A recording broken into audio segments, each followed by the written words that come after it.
Good morning. We're going to continue with chapter 11, Staying in Touch. This part is called Places.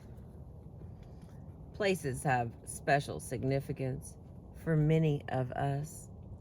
A return to a childhood home or a college campus triggers remembrance and reminisce. Sometimes the power of a place can be so strong that we almost feel as if we are transported back in time, reconnecting for a moment with the person we were when we lived in that place.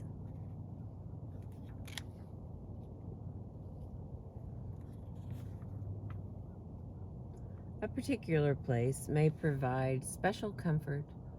We go there when we want to be alone, when we want to feel secure, when we want enough space to be able to feel our own feelings. For some survivors of early loss, places become an important vehicle for staying in touch with a dead parent. Jack has made several visits to the town and the street where he last lived with his father and his family. On his most recent visit, he felt a strong desire, once again, to go inside the home he had last shared with his father. It was a captivating, beautiful country house. I just wanted to be alone to remember things. On that particular trip, he was with his fiancée and had intentionally brought her back to share in some of his memories. Once he was there, though, he realized that bringing a companion, even someone he loved, was a mistake. This was his special place, a place where he allowed himself to feel connected with his father and with the past. I wanted to go back in time and just let my imagination run free. He was quite sure that at some point in the future, he would once again return to the town and the street where he had grown up. This next time, however, he would go alone and spend the hours remembering and recreating a time long past.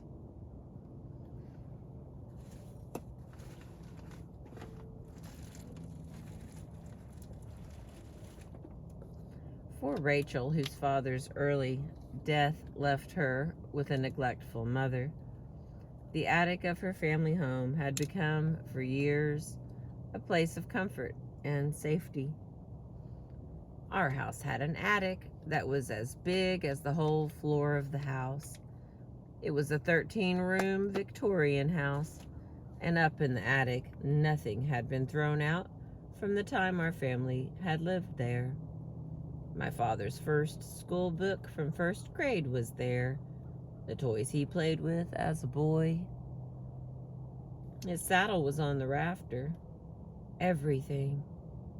It was a complete history in that attic. I have 2 bags with correspondence from the early 1900s that I haven't opened yet. My father didn't throw anything out, so I loved that attic. It even smelled good.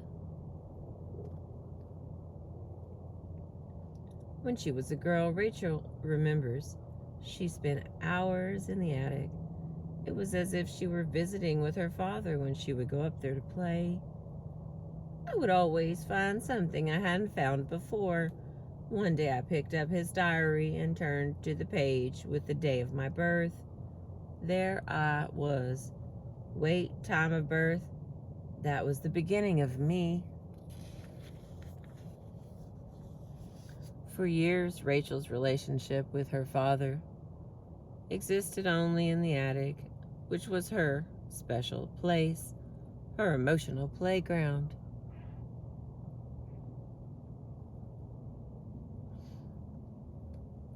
I always felt that his spirit was there. Being there filled the void you have when you miss a parent. It was such a rich experience for me. It sort of made a connection to who I was. In the attic, Rachel discovered the father she never knew. By coming to know his things, she came to know who he was. Each new discovery brought her closer, not only to her missing father, but to her past and her family history. Part of Rachel's identity was stored in the attic, and she came to know herself as she discovered the remnants of the past. Even after she left home, married, had a family of her own, Rachel would return to the attic from time to time. Her last visit occurred when she herself was already 60 years old. I was ready to let it all go. I have my memories. They are secure now.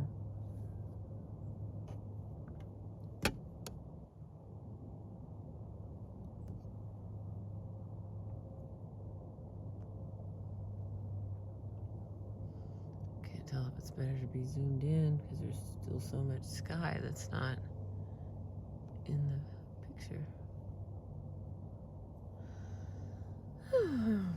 For Jerome, returning to the country of his father's birth was a way of connecting to his father as well as discovering his own roots. Jerome had never known his father, who had died when Jerome was only an infant. He always pledged to himself, however, that one day he would return to the island home where his father had been born.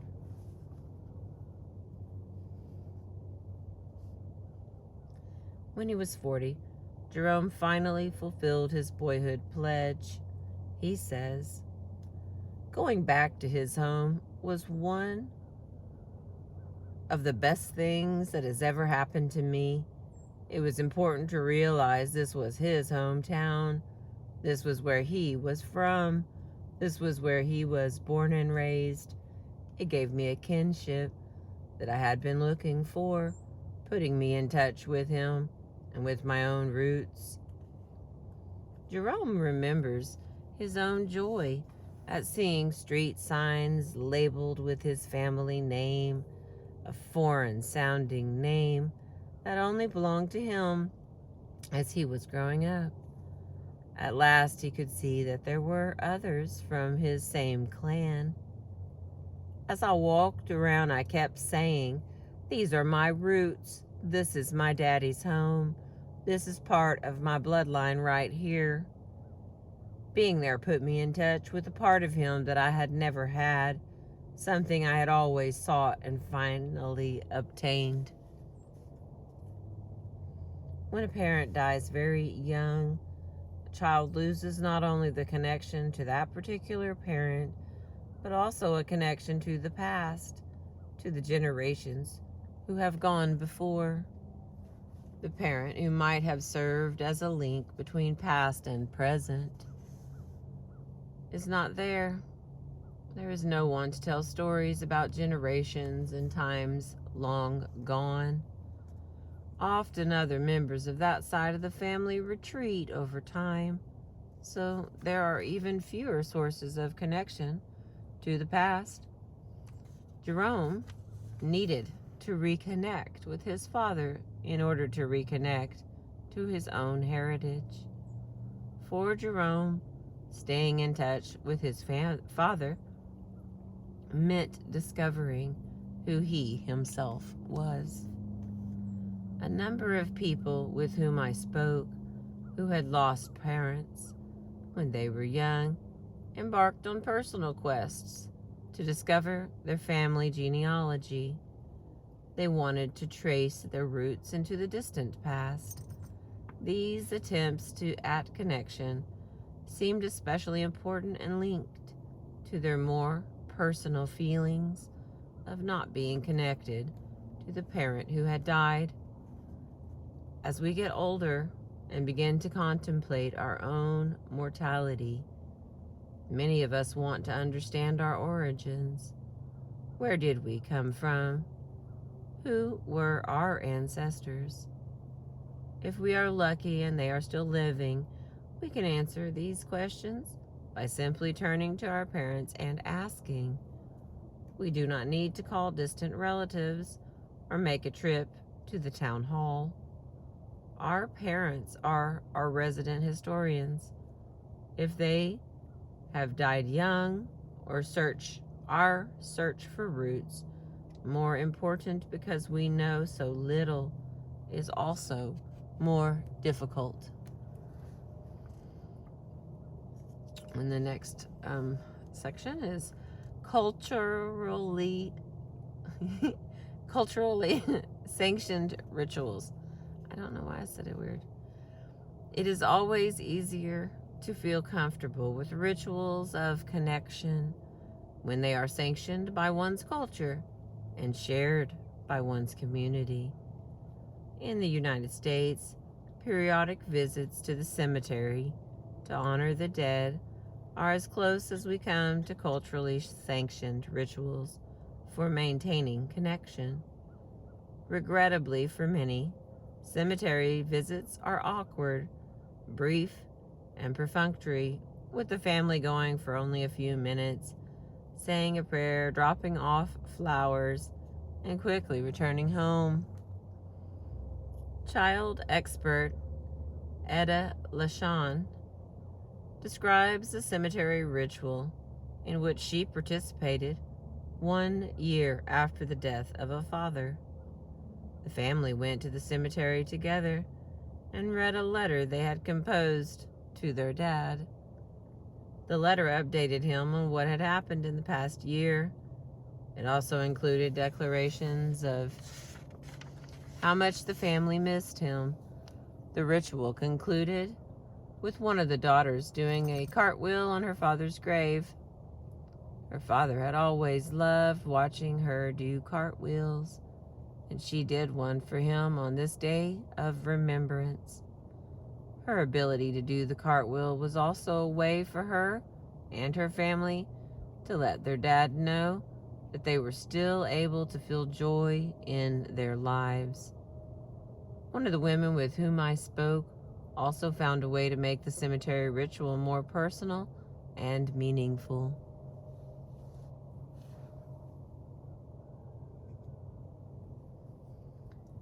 I sat on the ground and I talked to my father.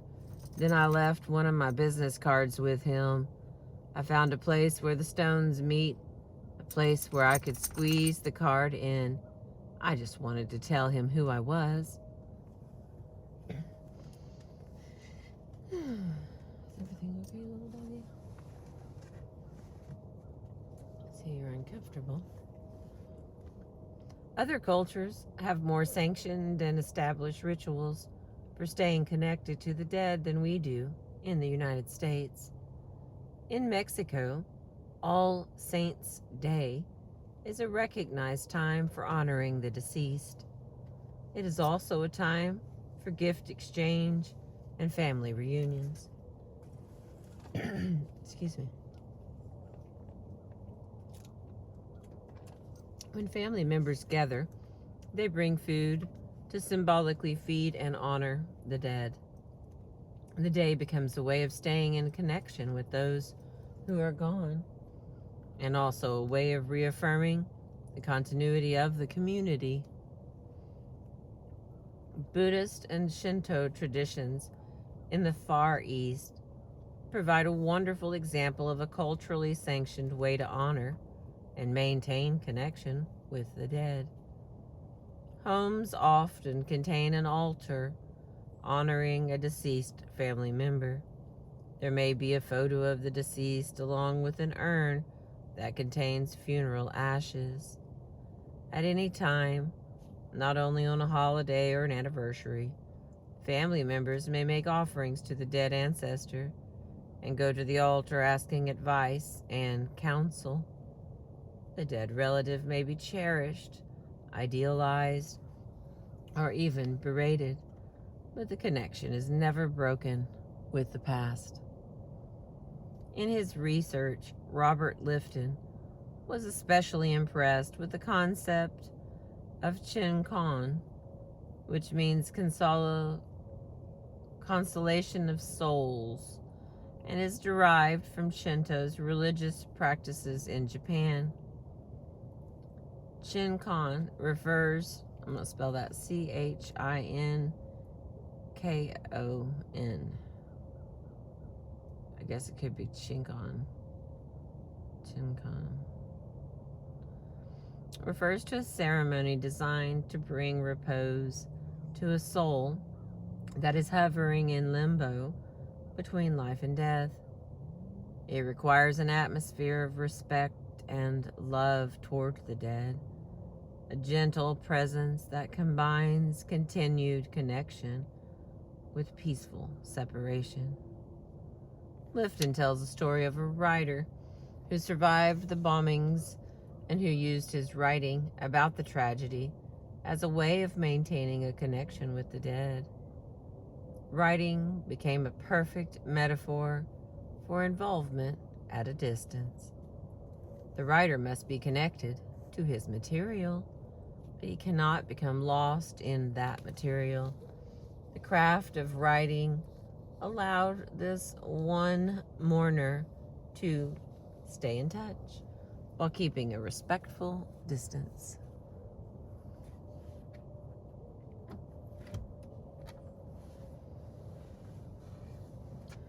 One woman with whom I spoke, who came from a Caribbean culture, could not understand the discomfort Westerners felt about acknowledging their continuing communion with the dead. She grew up on a small island that had only one cemetery, so anyone who was buried on the island was buried there, and every living islander had a relative who rested there. Every year the community celebrated All Saints and All Souls Day, a day and evening that began with a candlelight procession to the cemetery. Islanders marched together to the graves of their ancestors. The candles were then placed around the gravestones, and family members sat together for hours chatting and visiting.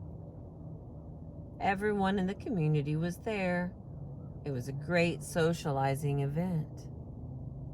Community members took a ritual food with them, made with corn and sugar, the only food permitted on this occasion. This was a day reserved for celebrating the dead. You could go to the cemetery on your own at any time throughout the year, but this was the one day the whole island went as a community. That sounds amazing. Many years after the death of both her father and mother, this woman returned once again to her home to visit relatives, both living and dead. When I went home, I went to my mother's grave. I sat on her gravestone and I mourned her death. I took photographs of her headstone and of my father's headstone, and I said, yes, she is dead, but I'm able to mourn and grieve and miss her. My parents are still a part of me. They are a part of my experience. I go to the cemetery with my sisters and sit there and take photographs and chat and laugh and look at my parents' headstones. It's like going home for a visit. It's part of what makes me whole. Her community and her culture have given her permission to maintain the connection with her dead mother and father. She looks forward to the day when she will have children of her own and when they will be introduced to the ritual of visiting with the dead and staying in touch with the past. Here we got.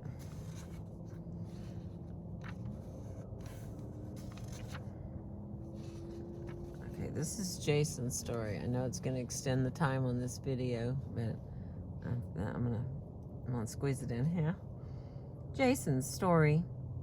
Jason was an infant when his father died in Vietnam. He never knew the man after whom he had been named. As he was growing up, Jason would often ask people about his father, but was rarely told more than that his father was a hero. Jason's father was in his early 20s when he died, and he left behind little more than his Army medals and his high school yearbook. Jason remembers looking at the medals and reading the inscriptions in the yearbook, all of which referred to his father as a great guy. Jason was searching for some clue as to just who his father had been, because there were so few actual memories of his father. Jason had little on to which he might grasp in his search for information.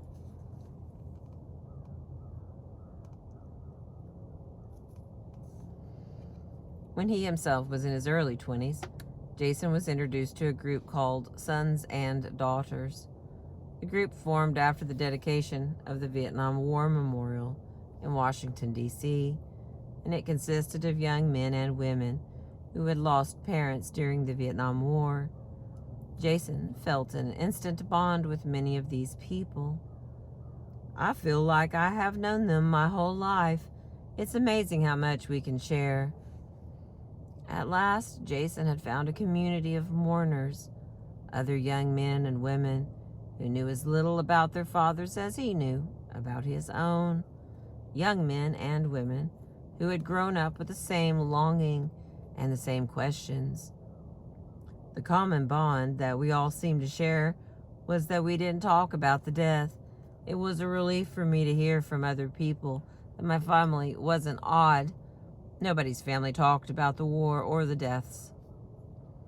In the Sons and Daughters movement, Jason found a culture of mourners who not only allowed him to feel his grief, but also allowed him to begin talking about his father and actively trying to understand the war that had taken his father's life. Over the last several years, Jason has made many trips to the Vietnam War Memorial. I almost enjoy being at the wall. It allows me to feel a little bit closer than I would if I were just trying to think about my father at home. I've been there under so many different situations, at 3 a.m. with the group Sons and Daughters laughing and crying. I definitely like being there. Recently, Jason had the opportunity to participate in a national effort to bring the Vietnam Memorial called the Moving Wall to people around the country. Separate segments of the wall were reproduced and taken to various cities.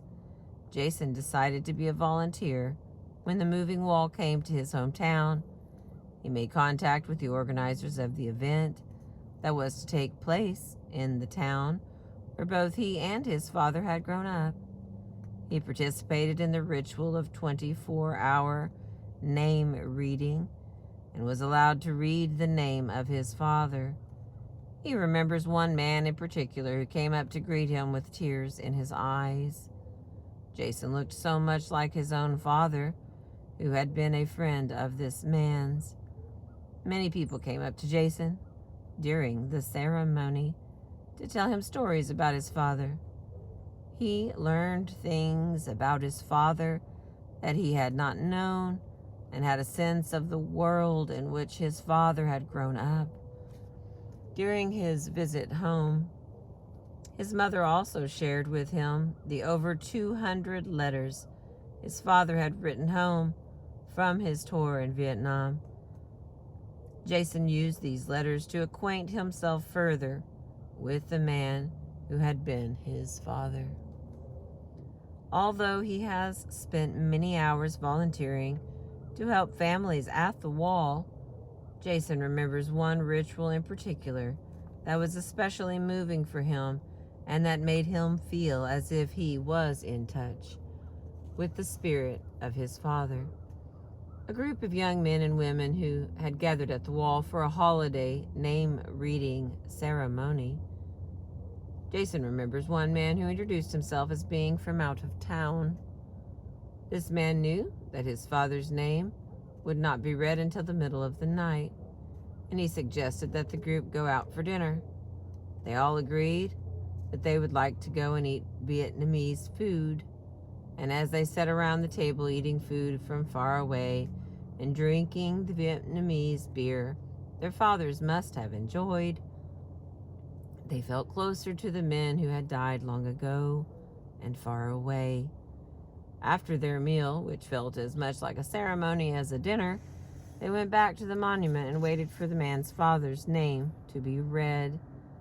The group decided they would like to make something they could leave behind, something that symbolized the way they had all felt growing up.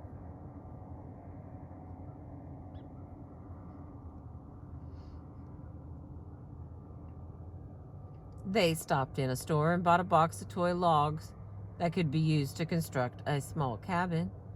The group of men and women sat in a circle and built a little house. It was the house that we were always waiting for our fathers to come back to. We carried it down to the monument and left it there. It stayed at the basin for almost a week before they took it away. I took a photo of it and sent it to everyone in the group at Christmas time. It was really wonderful. The Sons and Daughters group has given Jason an opportunity to build connections to his father and feel a sense of community and connection to others as he does so. When he goes to the wall now, Jason feels that he shares a special communication with his father. I know exactly where his name is. Put me in front of his panel and his name just pops out at me. When I'm there now, there is always some kind of communication going on. I think that's why I enjoy it. It gives me time to put everything else aside and just kind of say hello. I let him know what I'm doing or what I'm thinking. Sometimes I tell him about something that I might need help with. It's just nice to be there. Jason has had the opportunity to build in death a relationship that never existed in life. In life, he did not know his father. He had only scraps of information left behind by a man who died while he himself was still a boy. In his own adulthood, however, Jason has evolved a relationship with the spirit of his father, a relationship he now finds comforting and enriching, and a relationship that has allowed him to move into his own adulthood a stronger and more secure man. All right, that is the middle section of chapter 11 from the book, The Loss That Is Forever, The Lifelong Impact of the Early Death of a Mother or Father by Maxine Harris, PhD. There's one more section left, and that'll finish us off on chapter 11. And then we got 12 and the epilogue. We're done. So we're on page 284. The next section will be Guardian Angels. Thank you for being with me this morning. I appreciate you.